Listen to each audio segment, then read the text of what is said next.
Good afternoon. Welcome to the Care 360 sponsored webinar, MACRA, 5 Big Questions Answered.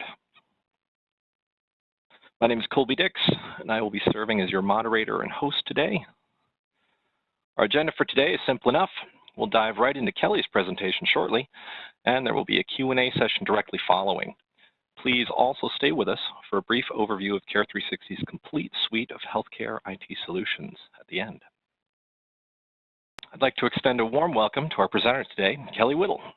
Kelly's bio is up on the screen now, and you can see that we're really lucky to have someone with such experience available to us. Her 20-plus years of dedication to healthcare IT and consulting has earned her great renown in our industry as a valued consultant and mentor. And welcome, Kelly Whittle. Thank you, Colby, and welcome everyone to today's webinar on MACRA. This is Kelly speaking, and to orient you to my voice, I'll give you the 60-second overview. I am really passionate, as Colby mentioned, about simplifying the complicated and bringing stability to chaos. But perhaps my most exciting bit of information to share with you is that I live in beautiful Traverse City, Michigan. If you haven't been to Traverse City, it's a tiny little town that's growing by leaps and bounds. We are voted consecutively one of the best places for families to vacation. We're often referred to as the Caribbean of the North.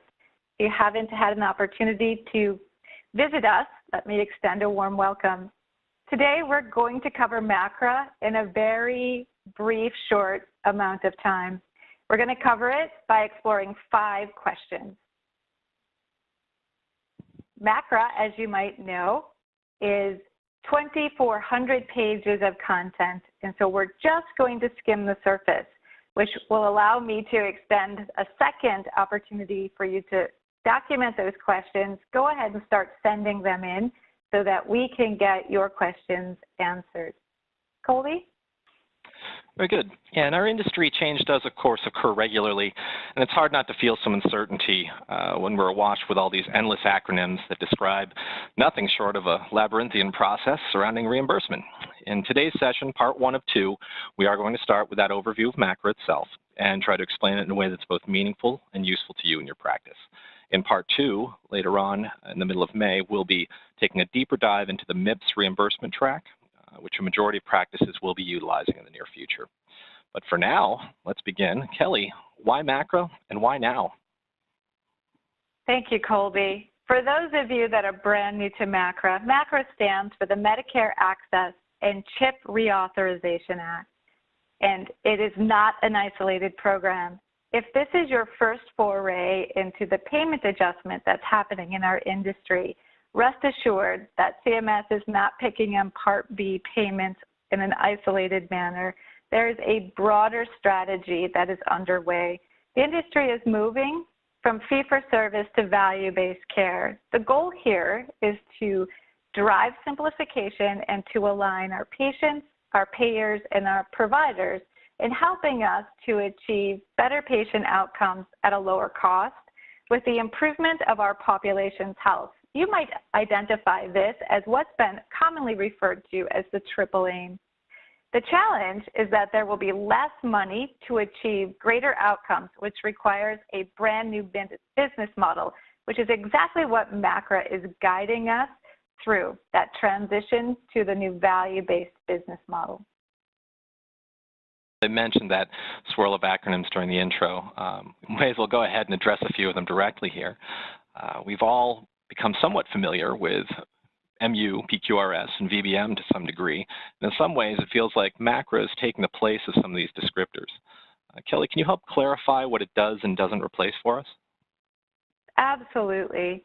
MACRA acts as an umbrella regulation, meaning that meaningful use, or MU, along with the Physician Quality Reporting System, also known as PQRS, and the value-based modifier, VBM, are all being tucked under this new regulation referred to as MACRA. It doesn't mean that these individual regulations or the tasks and concepts that are associated with them disappear.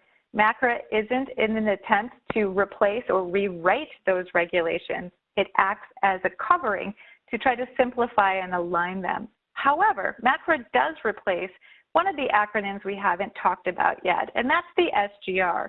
If you're familiar with SGR, you'll know that it stands for Sustainable Growth Rate.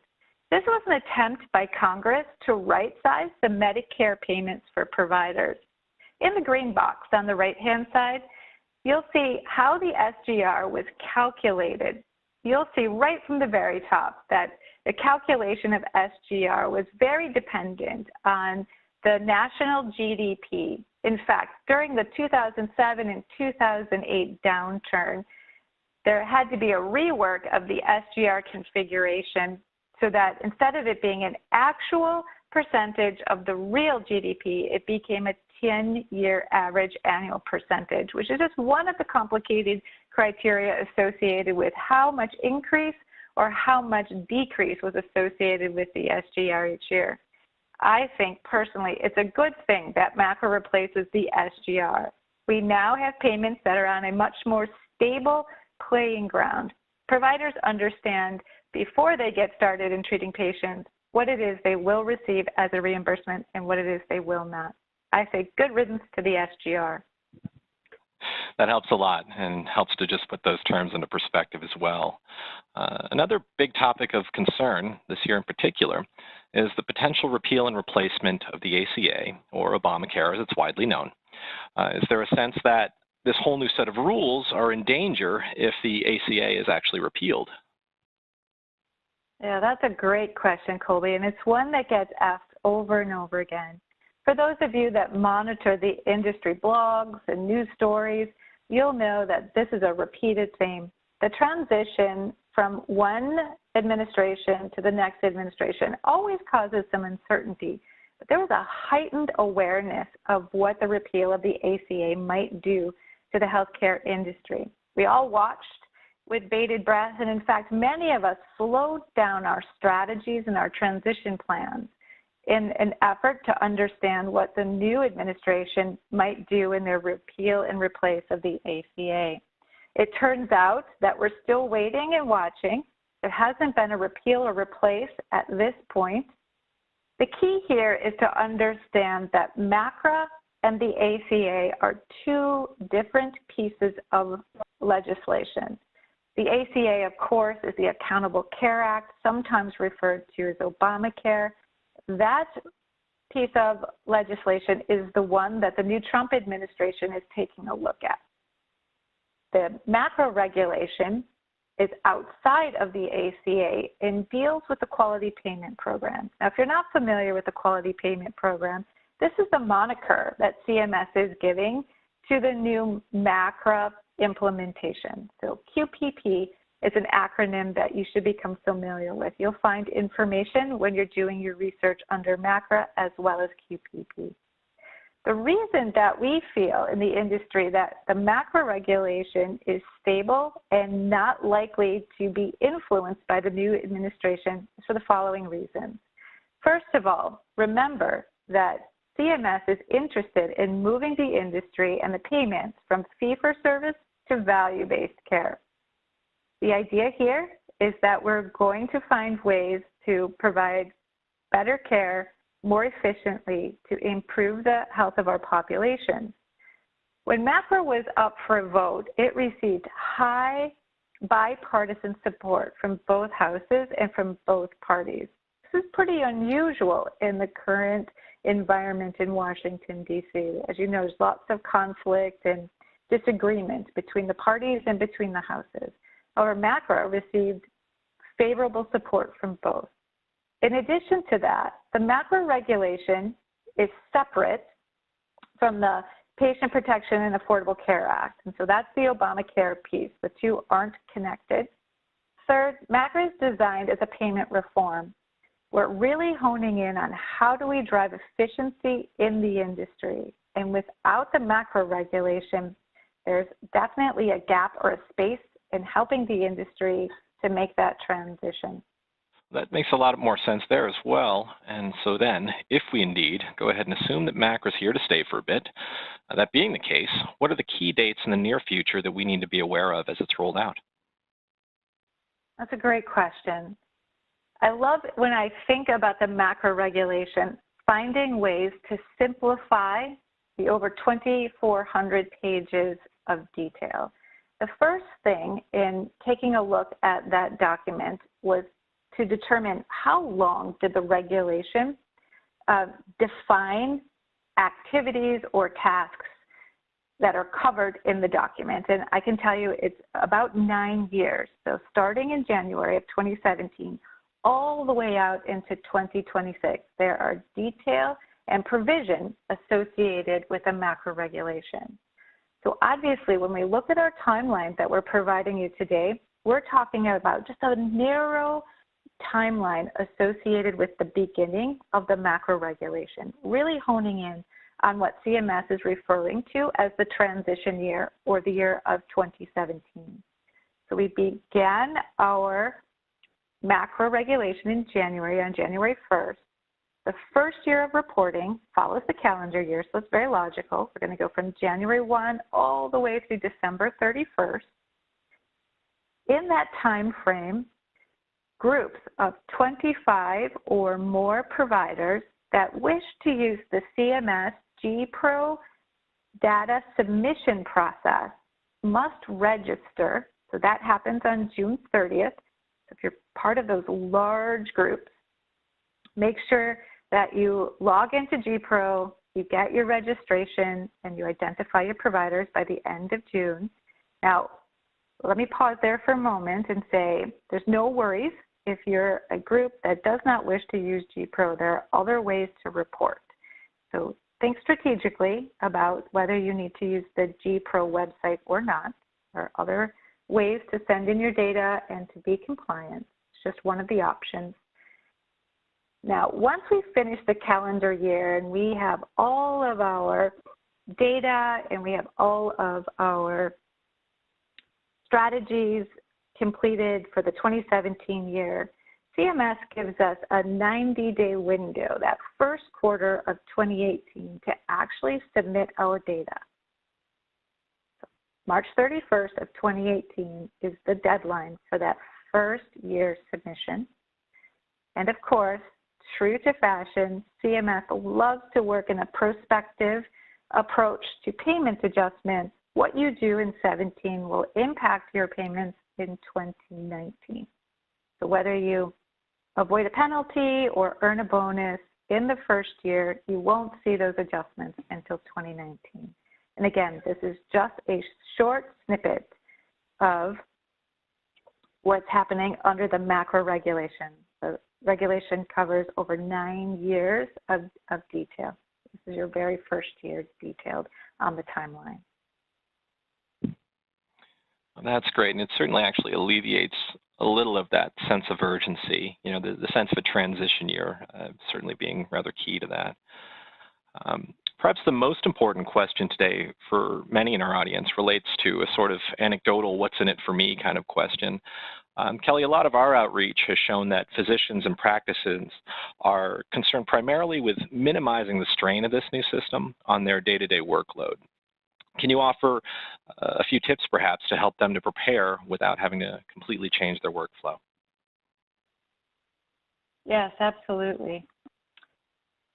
So in thinking about managing any transition, the first step is to understand what the impact of that transition is. And as we've already spoken today, value-based healthcare is absolutely here to stay, and it will expand and evolve over time. We're moving, again, from that fee-for-service all the way through value-based care initiated by MACRA, eventually to population health management. So MACRA is not even the end of the process for us in the industry.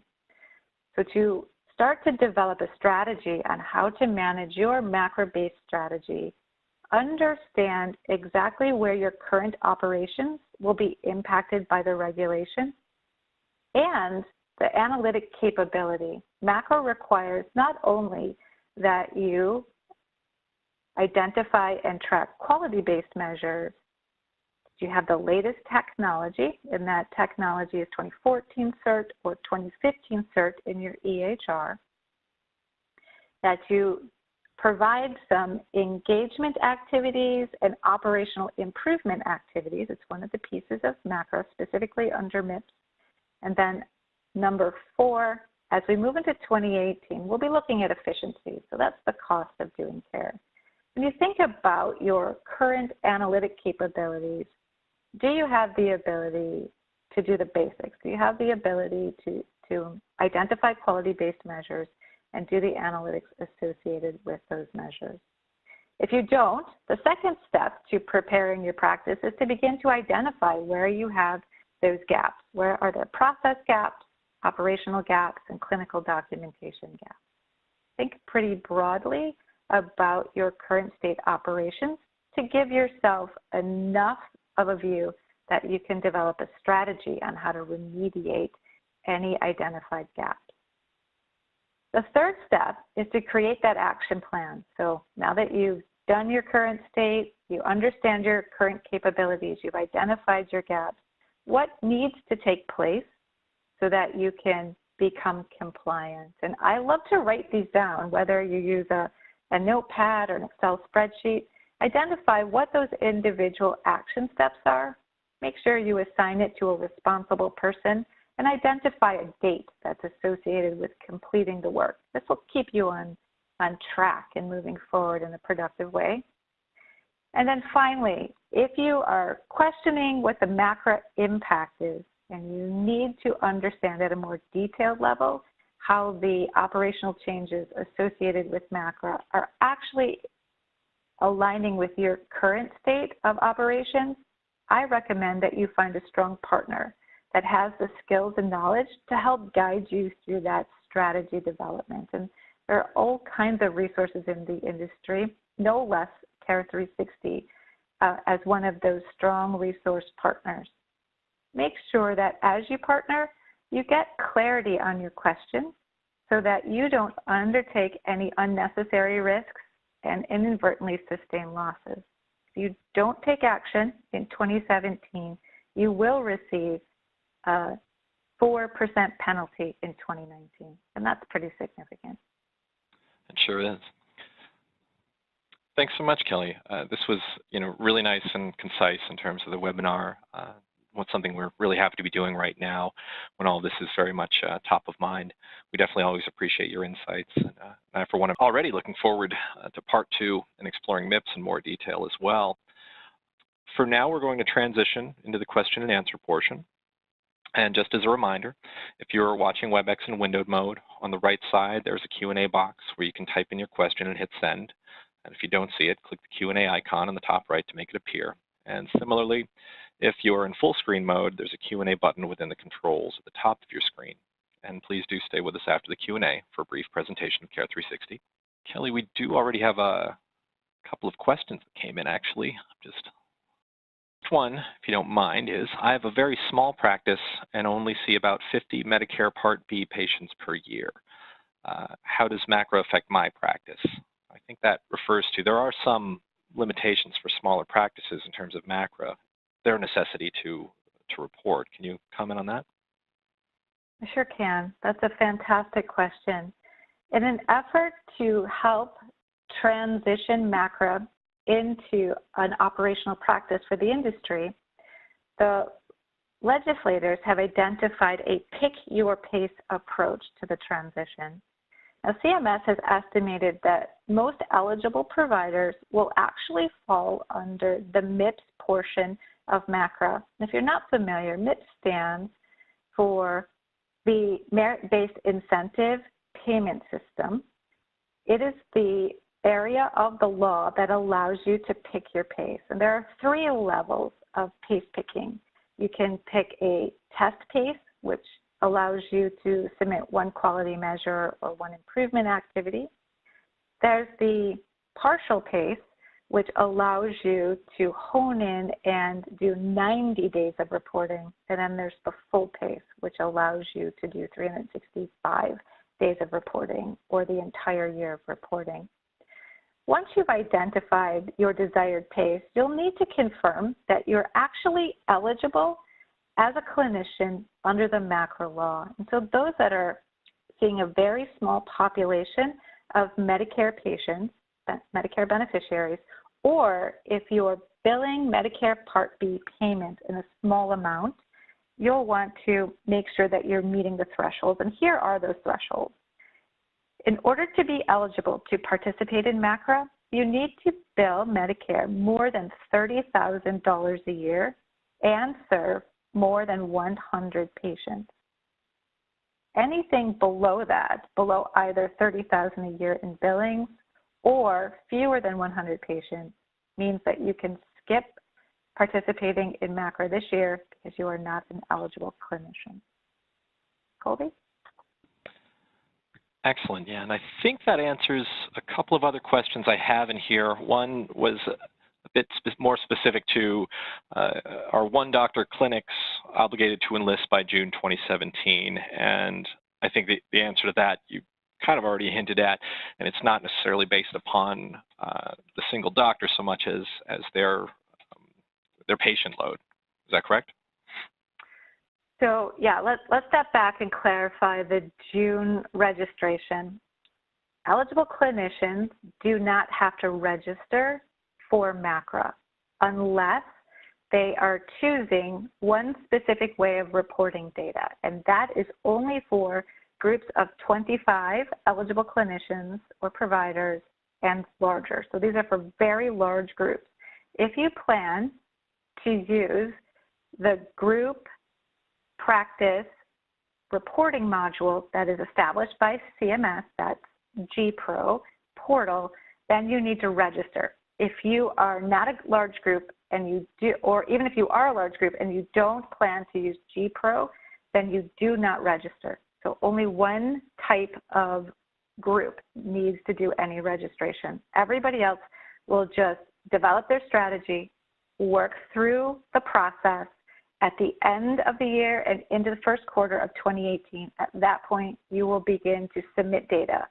And again, your strategy is so important because there are a variety of ways to submit data under MACRA. You can submit it through qualified registries, you can submit it through claims, you can submit through attestation.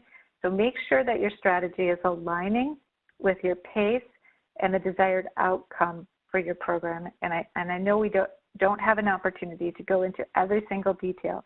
There's a lot of decision making to be made around that strategy. Another question that popped up here that I've also heard in the past, but is there any way to be compliant with MACRA without having an EHR? Oh, this is my favorite question because the answer is yes. In the year of 2017, paper-based offices can absolutely avoid the 4% penalty for 2017 by participating at the test level of MIPS. You have the opportunity to choose activities or improvements that fall outside of the need of an EHR. This will allow you to avoid that 4% penalty coming in 2019. Now remember that when you get to 2018, this is not an option. So use your 2017 year wisely. If you are practicing medicine in the long term, make sure that you are prepared with an EHR for the year of 2018. But in 2017, this is your year. You can still avoid that 4% penalty. And then this one I know we've already touched on as well, but I'm going to try to just focus for clarity on it. The question here being, what are the minimal requirements that a small practice can expect to have to complete in 2017? I love the fact that as awareness of MACRA gets out, people get excited because you start to move away from this is daunting and overwhelming to, hey, I can actually find a way to succeed that aligns with my internal resource capacity and my goals. And so this is a really exciting part of understanding MACRA. Under MIPS, again, with that choose your pace participation level that I referred to as test, partial, and full, if you're a small practice and you just want to avoid that penalty, you want to do a little bit of work, start to understand how the concepts are going to impact your operations, I recommend that you look at the test pace.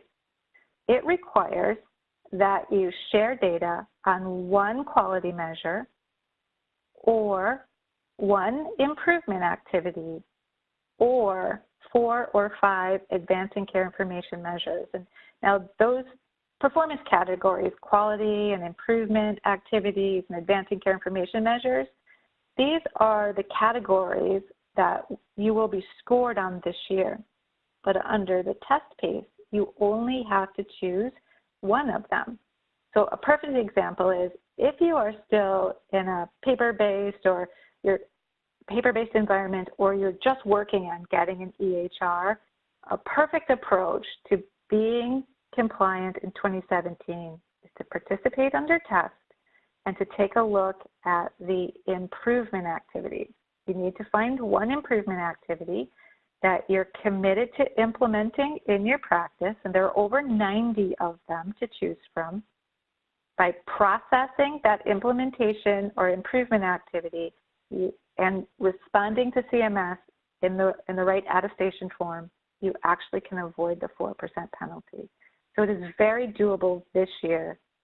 Now, there are benefits to participating at a broader level. One is that by participating at a broader level, you can see the full impact of what the transition and the change in business model will do to you in 2018 all the way going forward into 2026. So I encourage you, if you have the bandwidth, if you have the objective that you are looking for, a bonus associated with your effort this year, I encourage you to participate at a pace larger than the test pace. One more here. Is there a cost associated with registration or reporting to MACRA, to CMS directly? Yeah, that's a great question. Again, if you're reporting through the G-Pro portal, I'm not remembering a fee associated with that. And again, that's for large groups, groups of 25 providers reporting as a group. I'm not recalling a fee. If you're reporting through a qualified registry, and remember there are various types of registries that will take your data and pass them to CMS, the data to CMS, there are typically fees associated with that registry work. So you could be looking at your specialty-based association, like the American Radiology Association. They do have a registry. They help radiologists identify which quality measures are associated with radiology, and then they will take in your data. They will do some data massaging, cleaning up, and preparing it for delivery to CMS. So that's one type of registry. There are others that you could participate with as well. There are EHR companies that are providing access, there are consulting companies that provide access. And again, the level of service varies greatly. So there are some fees, but there are some value add benefits associated with those providing MACRA transition services like dashboards and feedback loops and education and awareness so that your quality data is as clean and as compliant so that you get, hopefully, you are associated with a higher opportunity to earn a bonus. So lots of decisions to be made around strategy. In consideration of time, we're going to go ahead and close the question answer for now. Rest assured there are plenty more questions here. Kelly, we're going to go ahead and triage these after the session, some to you and some that are specific to Care 360 and how we will be able to help everyone remain compliant and move forward with MACRA as well. So we look forward to answering all of your questions directly, and rest assured we will indeed do so. Kelly's contact info and resources will be included as part of the follow-up documents as well. You'll also get these slides in a PDF format so that you can review this, and the recording of the session as well. You'll receive links for that so that you can review what has been said here today. And you're welcome to reach out to her directly offline if more questions arise as well. Kelly, please let me thank you once again for your time and for your expertise today. Thank you so much for the opportunity to share about MACRA. I'm completely passionate about successful transitions, and I wish those on the call much success as they explore their strategies. All right, we'll now turn our attention to our sponsor, Care 360. Care360 offers a complete end-to-end solution for all of your practice needs. We focus on the business side of things so that you can focus on your patients. We connect healthcare organizations, community physicians, and patients to improve access to information and insights. Our applications work harmoniously to promote physician loyalty, provider collaboration, and positive patient outcomes. And because we're backed by Quest Diagnostics, you know that you can rely on a stable and proven partner. Our network is strong, connecting over 450,000 physicians and touching the lives of over a third of all Americans every year. The confidence and reliability that comes standard with every Quest Diagnostics Care360 relationship is easy to appreciate and to benefit from. Our holistic suite covers every aspect of your patient and practice lifecycle, from appointments and reminders, documenting a patient visit, verifying insurance and processing payments, and right through integrated follow-ups via our MyQuest patient portal. If you're looking for a complete solution from a single source, Care360 has you covered. Our electronic health record is an ONC-certified, award-winning product that works extremely well with small practices like yours. It's cloud-based with powerful mobile integration to your smartphone or iPad, allowing you to work wherever and whenever it's convenient for you. Practice management side allows your front office to work more efficiently to manage the flow of patients, keeping your practice organized and agile, linking directly to your EHR so that you can spend more time focusing on your patient and billable encounters instead of front office administration. And if you're considering an enhanced medical billing service, Care360 has an outstanding revenue cycle management product as well. Few things are as time-consuming for your practice as billing and collections, and handing off the more monotonous busy work can free your staff to focus on patients instead of spreadsheets. Trust Care360 to provide you with a solution that's up to date on the evolving changes in the industry and all the trends. And if you have more questions about Care360, please feel free to call or email using the contact information on the screen. Once again, we thank you all for your attendance today. A special thanks to Kelly Whittle and, of course, Care360 for sponsoring the event. Keep an eye on your email inbox for an invite to part 2 of this series, as well as additional presentations covering related issues in the near future. Thank you all once again, and this will conclude today's presentation.